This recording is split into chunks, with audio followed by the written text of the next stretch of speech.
जय हिंद एवरीवन, आप सभी का स्वागत है अपने चैनल सुजीत सर एकेडमी पर। आज हम पढ़ने वाले हैं साइंस विज्ञान के अति महत्वपूर्ण प्रश्न।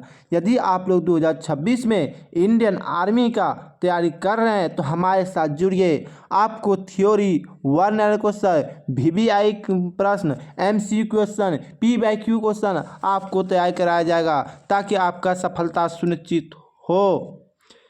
चलिए बिना किसी देरी का करते हैं क्लास को शुरू। एक बार सारे मेरे भाई बहन बोलेंगे भारत माता की जय। चलिए क्लास को करते हैं शुरू। सबसे भारी कण है, सबसे भारी कण है अल्फा कण, सबसे भारी कण है अल्फा कण, सबसे भारी कण है अल्फा कण। सूर्य की किरण मानव शरीर के लिए किस कारण से उपयोगी है? किस कारण से उपयोगी है? Vitamin D. सूर्य की किरणें मानव शरीर के लिए किस कारण से उपयोगी है? Vitamin D. सूर्य की किरणें मानव शरीर के लिए किस कारण से उपयोगी है? Vitamin D.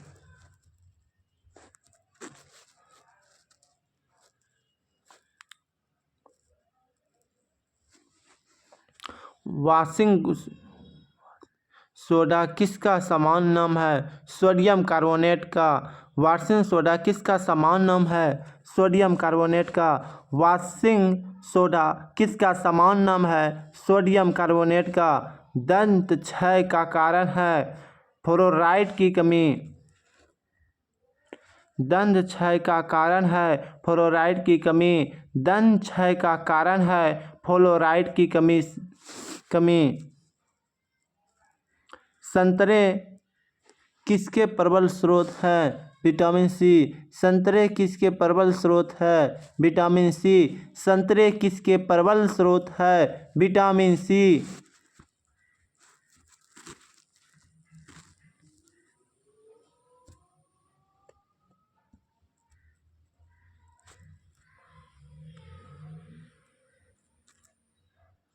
दूध के फटने पर कौन सा अम्ल उत्पन्न होता है? लैक्टिक अम्ल। लैक्टिक अम्ल। दूध के फटने पर कौन सा अम्ल उत्पन्न होता है? लैक्टिक अम्ल। दूध के फटने पर कौन सा अम्ल उत्पन्न होता है? लैक्टिक अम्ल। दूध के फटने पर कौन सा अम्ल उत्पन्न होता है? लैक्टिक अम्ल। समतल दर्पण द्वारा बना प्रतिबिंब कैसा होता है? सीधा, काल्पनिक, वस्तु के बराबर। समतल दर्पण द्वारा बना प्रतिबिंब कैसा होता है? सीधा, काल्पनिक, वस्तु के बराबर। समतल दर्पण द्वारा बना प्रतिबिंब कैसा होता है? सीधा, काल्पनिक, वस्तु के बराबर। ध्वनि का अधिकतम वेग होता है इस्पात में यानी कि ठोस। ध्वनि का अधिकतम वेग होता है इस्पात में। ध्वनि का अधिकतम वेग होता है इस्पात में। इस्पात में ध्वनि का अधिकतम वेग होता है इस्पात में।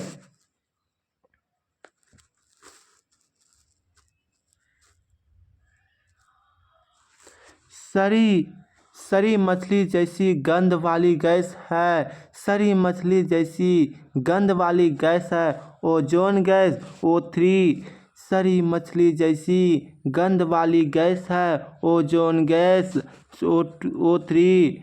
गति के नियम का प्रतिपादन किसने किया? न्यूटन ने। गति के नियम का प्रतिपादन किसने किया? न्यूटन ने। गति के नियम प्रतिपादन किसने किया? न्यूटन ने। रात्रि में तारे का टिमटिमाना उदाहरण है अवर्तनांक। रात्रि में तारों का टिमटिमाना उदाहरण है अवर्तनांक। रात्रि में तारों का टिमटिमाना उदाहरण है अवर्तनांक। ध्वनि की चाल पर किस माध्यम का प्रभाव नहीं पड़ता है? दाब। ध्वनि की चाल पर किस माध्यम का प्रभाव नहीं पड़ता है? दाब। ध्वनि की चाल पर किस माध्यम का प्रभाव नहीं पड़ता है? दाब।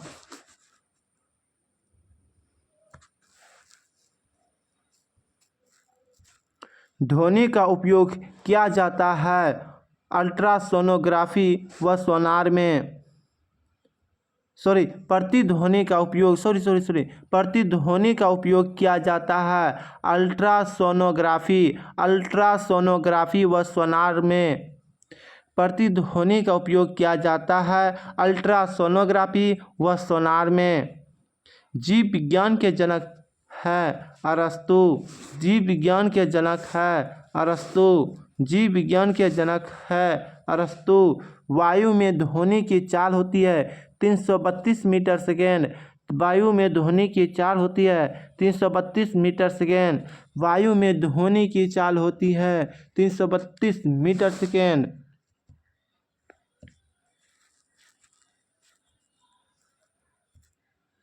ताप बढ़ाने पर ध्वनि का वेग बढ़ जाती है। ताप बढ़ाने पर ध्वनि का वेग बढ़ जाती है। ताप बढ़ाने पर ध्वनि का वेग बढ़ जाती है। ध्वनि की तीव्रता या प्रबलता का मात्रक है डेसिबल। ध्वनि की तीव्रता या प्रबलता का मात्रक है डेसिबल। ध्वनि की तीव्रता या प्रबलता का मात्रक है डेसिबल। कौन सा जानवर ध्वनि तरंगों का उपयोग आँखों से देखने की तरह करता है? चमगादड़। कौन सा जानवर ध्वनि तरंगों का उपयोग आँखों से देखने की तरह करता है? चमगादड़।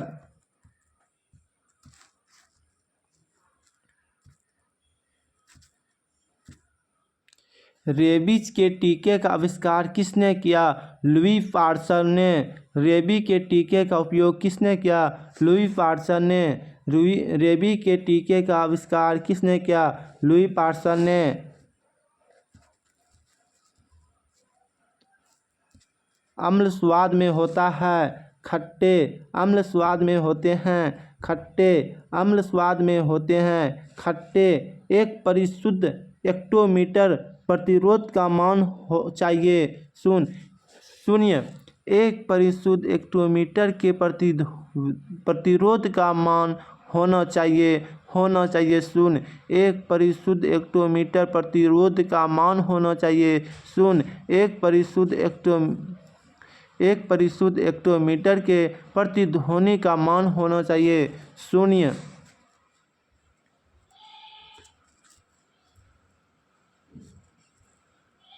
गति के किस नियम से बल का परिभाषित की जाती है? प्रथम नियम। गति के किस नियम से बल की भाषा दी जाती है? प्रथम नियम। गति के किस नियम से बल की परिभाषा दी जाती है? प्रथम नियम। इसे जड़त्व का नियम भी कहते हैं। चाल का प्रतिरोध किससे बढ़ता है? ताप से। चाल का प्रतिरोध किससे बढ़ता है? ताप से। चाल का प्रतिरोध किससे बढ़ता है? ताप से।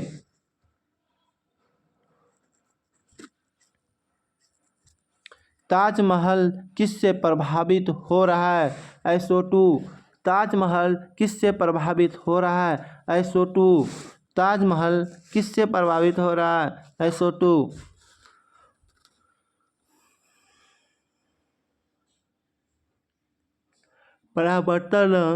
परावर्तनांक व अपवर्तनांक में कौन सी भौतिक राशि अपरिवर्तित रहती है? आवृत्त।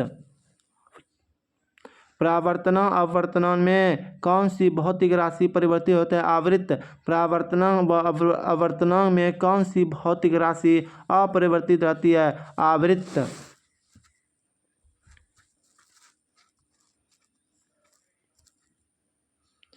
स्तनपायी में सबसे बड़ी ग्रंथि कौन सी होती है? यकृत। स्तनपायी में सबसे बड़ी ग्रंथि कौन सी होती है? यकृत। स्तनपायी में सबसे बड़ी ग्रंथि कौन सी होती है? यकृत। RBC का शमशान व कब्रिस्तान किसे कहा जाता है? पीलिया आरबीसी का शमशान या कब्रिस्तान किसे कहा जाता है? पीलिया को आरबीसी का शमशान व कब्रिस्तान किसे कहा जाता है? पीलिया को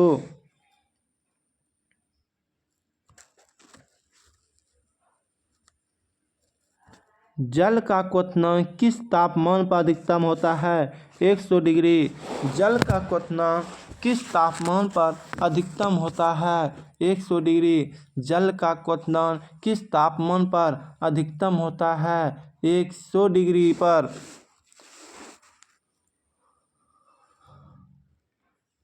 किस माध्यम में ध्वनि का वेग न्यूनतम होता है? निर्वात में। किस माध्यम में ध्वनि का वेग न्यूनतम होता है? निर्वात में। किस माध्यम में ध्वनि का वेग न्यूनतम होता है? निर्वात में। आयाम का ऐसा मात्रक है मीटर। आयाम का ऐसा मात्रक है मीटर। आयाम का ऐसा मात्रक है मीटर।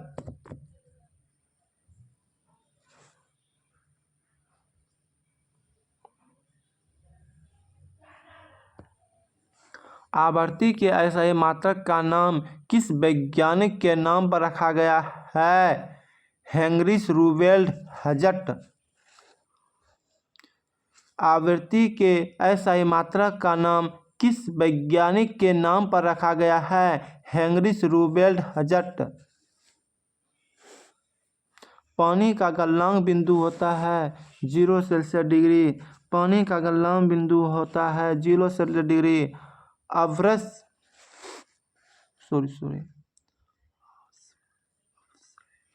अपश्रय या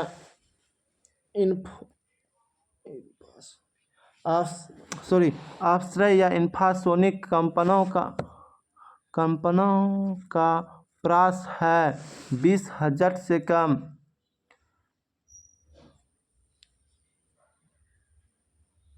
अपश्रय इंफ्रासोनिक कंपनों का प्रास है 20,000 से कम। पदार्थ का ठोस से सीधा गैस में बदलना कौन सा है?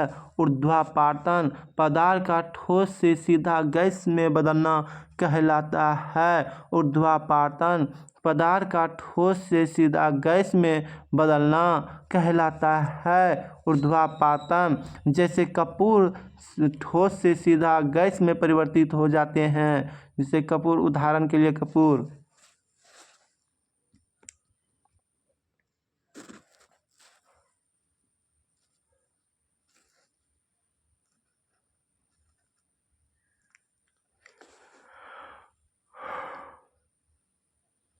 भारतीय विज्ञान संस्थान कहाँ पर स्थित है? बंगलोर में। भारतीय विज्ञान संस्थान कहाँ पर स्थित है? बंगलोर में। भारतीय विज्ञान संस्थान कहाँ पर स्थित है? बंगलोर में। तारे किस कारण टिमटिमाते हैं?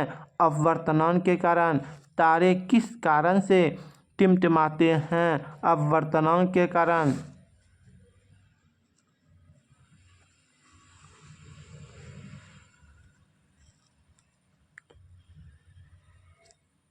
कौन सा आवेग रहित कण है न्यूट्रॉन?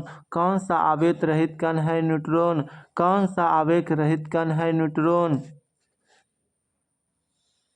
किस रंग का अपवर्तनांक सबसे अधिक होती है?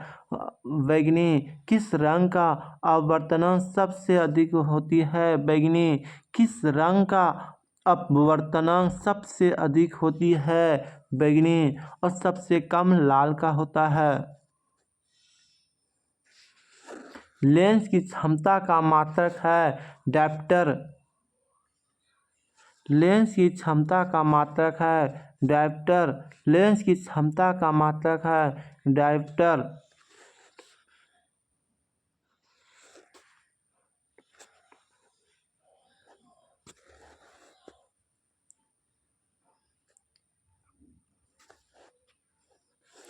रडार की कार्यप्रणाली किस सिद्धांत पर आधारित है? रेडियो तरंगों का अपवर्तन। रडार का कार्यप्रणाली किस सिद्धांत पर आधारित है? रेडियो तरंगों का अपवर्तन। रडार की कार्यप्रणाली किस सिद्धांत पर आधारित है? रेडियो तरंगों का अपवर्तन। रडार की कार्यप्रणाली किस सिद्धांत पर आधारित है? रेडियो तरंगों का अपवर्तन। मांसपेशियों में किसके एकीकृत होने से थकान महसूस होते हैं? लैक्टिक अम्ल। मांसपेशियों में किसके एकीकृत होने से थकान महसूस होती है? लैक्टिक अम्ल। मांसपेशियों में किसके एकीकृत होने से थकान महसूस होती है? लैक्टिक अम्ल।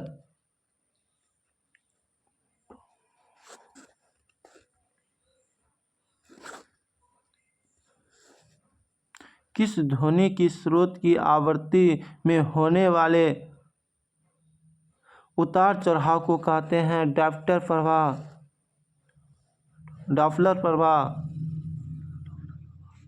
किसी ध्वनि स्रोत की आवृत्ति में होने वाले उतार चढ़ाव को कहते हैं? डॉप्लर प्रभाव। डॉप्लर प्रभाव।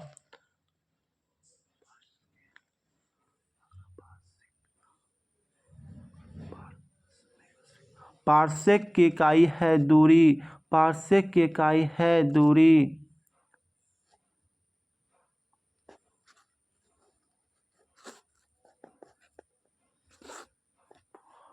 कौन सी धातु जो धातु होते हुए भी विद्युत का कुचालक है?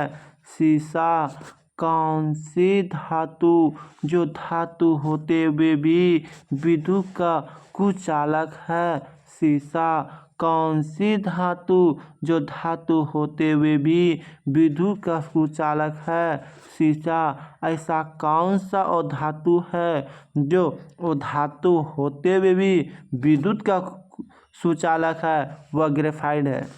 ध्यान में रखिएगा दोस्त।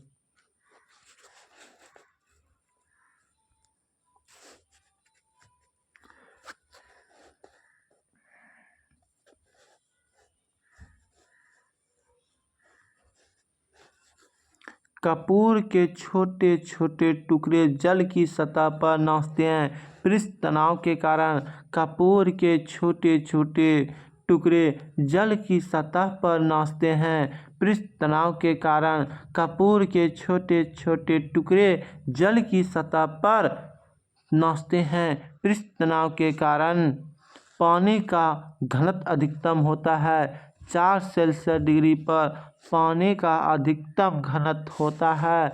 4 सेल्सियस डिग्री पर पानी का अधिकतम घनत्व होता है। 4 सेल्सियस डिग्री पर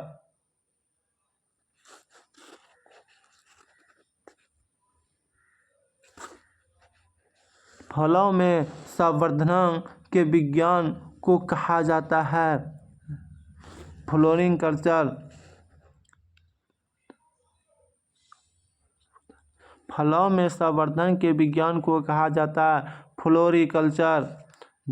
दूरदृष्टि दोष के पीड़ित व्यक्ति के चश्मे में कौन सा लेंस का प्रयोग होता है?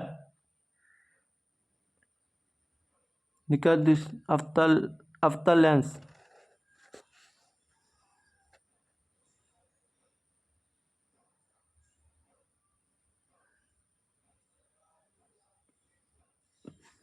दूरदृष्टि दोष से पीड़ित व्यक्तियों के चश्मे में कौन सा लेंस का प्रयोग होता है?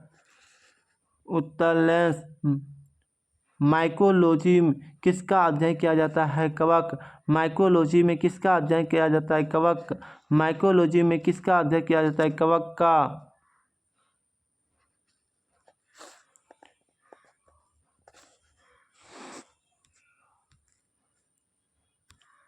न्यूरॉन नाभिक में कौन सा कण पाए जाते हैं? न्यूट्रॉन व प्रोटॉन। न्यूरॉन नाभिक में कौन सा कण पाए जाते हैं? न्यूट्रॉन व प्रोटॉन। न्यूरॉन नाभिक में कौन सा कण पाए जाते हैं? न्यूट्रॉन व प्रोटॉन। न्यूरॉन नाभिक में कौन सा कण पाए जाते हैं? न्यूट्रॉन व प्रोटॉन। माइकोलॉजी में किसका अध्ययन किया जाता है? माइकोलॉजी में किसका? कवक का। माइकोलॉजी में किसका अध्ययन किया जाता है? कवक का। न्यूरॉन नाभिक में कौन सा कण पाए जाते हैं? न्यूट्रॉन व प्रोटॉन। ये दोनों VVI है दोस्तों, ध्यान में रखिएगा।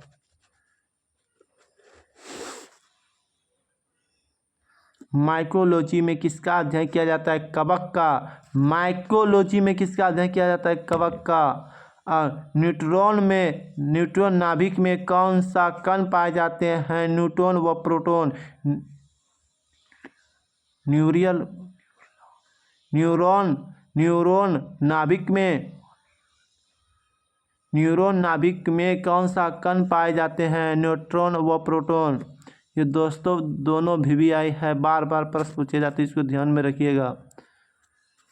दोस्तों यहाँ पर मेरा प्रैक्टिस से समाप्त हुआ। आज 50 क्वेश्चन किए। कल फिर मिलते हैं अगले 50 क्वेश्चन साइन के साथ। तो हमारे साथ इसी प्रकार बने रहिए। ज़्यादा ज़्यादा वीडियो को लाइक शेयर सब्सक्राइब कीजिए, अपने दोस्तों के पास भेजिए। तब तक के लिए जय हिंद, जय भारत, वंदे मातरम। एक बार सारे बोलिएगा मेरे दोस्त, भारत माता की जय।